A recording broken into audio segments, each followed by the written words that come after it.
So it's like a legit like house vacuum, Yes. carpet vacuum. But it's nice because they like, it can be like a shop vac sort of thing too. So. Okay, so it has like you can take this bottom part off of it or something. Yeah, so you can take the bottom part. Like it's really nice because you can actually make it into hand parts.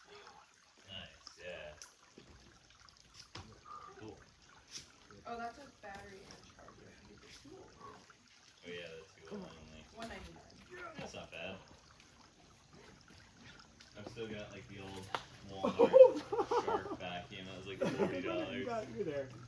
Well, and see, we were gonna get one of those, but with the Husky. Come on, Mario.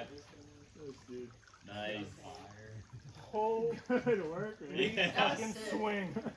Do you see how far I ran? I almost put my foot over there and just like. Would have gone into the creek. Hell yeah. Popped in a different way. Good job, dude.